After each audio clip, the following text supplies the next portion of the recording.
या भाजपच्या कोर कमिटीची बैठक होणार आहे आणि त्यात कदाचित ठरू शकतं की महापौर पदासाठी भाजपचा अंतिम निर्णय काय होणार आणि कदाचित महापौर पदासाठी सेनेशी भाजप चर्चा करू शकते। मात्र हा निर्णय या कमिटीमध्ये समितीत होईल अशी शक्यता आहे। अभय देशपांडे आपले राजकीय विश्लेषक आपल्या सोबत आहेत।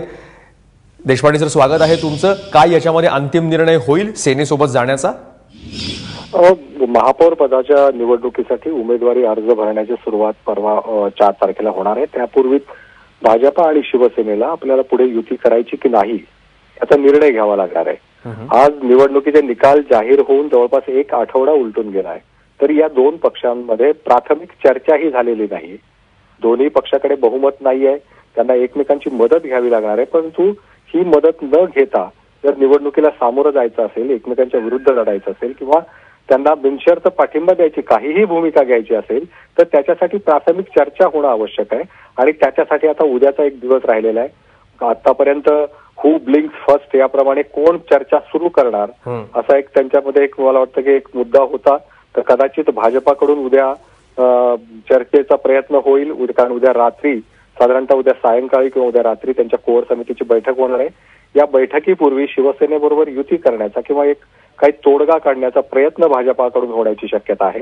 जर त्याच्यात यश आलं तर मग ते पुढे होतील किंवा तसं नाही झालं तर पुढची भूमिका काय घ्यायची, पुढे काय करायचा याचा निर्णय कदाचित उद्या रात्रीच्या कोर कमिटीच्या बैठकीत होईल।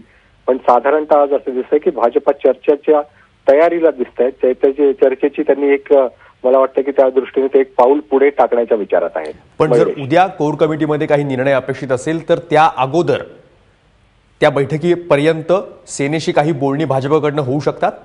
निश्चितच तसे प्रयत्न होतील। जसे फिलर्स मला वाटतं आजच पाठवायला सुरुवात झालेली आहे। शिवसेनेकडून याला कसा प्रतिसाद मिळतो याच्यावर उद्याच्या बैठकीला कोण जाणार हे ठरेल। साधारणतः मागच्या वेळेस विधानसभेचा आपण एक अंदाज घेतला आणि त्यानंतर सुद्धा दोन पक्षांमधला एक दुवा म्हणून अनेकदा चंद्रकांत पाटील असतील किंवा सुधीर मुनगंटीवार असतील यांना कदाचित उद्या तर भाजपा शिवसेनेकडून थोडा अनुकूल प्रतिसाद आला तर कदाचित ते चर्चेलाही जाऊ शकतील। तर मला वाटतं की उद्या सकाळी फिलर्स पाठवल्यानंतर शिवसेनेकडून काय प्रतिसाद येतो याच्यानंतर पुढची चर्चा होणार का हे ठरेल। आणि ती चर्चा झाली किंवा नाही झाली तर पुढे काय करायचं याचा निर्णय कोर कमिटीच्या बैठकीत होईल। जर ते फिलर्स पाठवून सुद्धा सेनेकडनं अपेक्षित प्रतिसाद जर आला नाही तर काय होऊ शकतं? भाजप काय पर्याय ठेवू शकतं? आज गडकरींनी उत्तर प्रदेशातून असं म्हटलं की भाजपसमोर सगळे पर्याय खुले आहेत। नाही, मला वाटतं की आत्ताच्या परिस्थितीमध्ये भाजपसमोर 2च पर्याय असतील। एक म्हणजे महापौर निवडणुकीत आपला उमेदवार उभा करून शिवसेनेची सरळ 2 हात करणे किंवा शिवसेनेला मुंबई महापालिकेवर वर्चस्व ठेवण्याची संधी देऊन आपण विरोधी पक्षात राहण्याची भूमिका घेणं। तशी भूमिका घेतली तर त्याचे परिणाम राज्याच्या सरकारवर होणार नाही, कारण राज्याच्या सरकारमध्ये शिवसेनेचा सहभाग आणि शिवसेनेचा पाठिंबा या दोन्ही महत्वाच्या गोष्टी आहेत। त्यामुळे या 2 पैकी एक निर्णय त्यांना घ्यावा लागेल। परंतु त्यासाठी मला वाटतं उद्याचीच मुदत आहे। परवा अर्ज भरायला सुरुवात होईल। स्वाभाविक आहे, उमेदवारी अर्ज म्हणजे निवडणुकीपर्यंत अर्ज मागे घेण्याची मुदत असते। ती मुदत असेपर्यंत तोडगा काढण्याची संधी असेल। पण उद्या भाजपाला आपल्या उमेदवाराला अर्ज भरायला लावायचा की नाही हा तरी किमान निर्णय घ्यावा लागेल आणि त्यासाठी प्राथमिक चर्चा होणं आवश्यक आहे।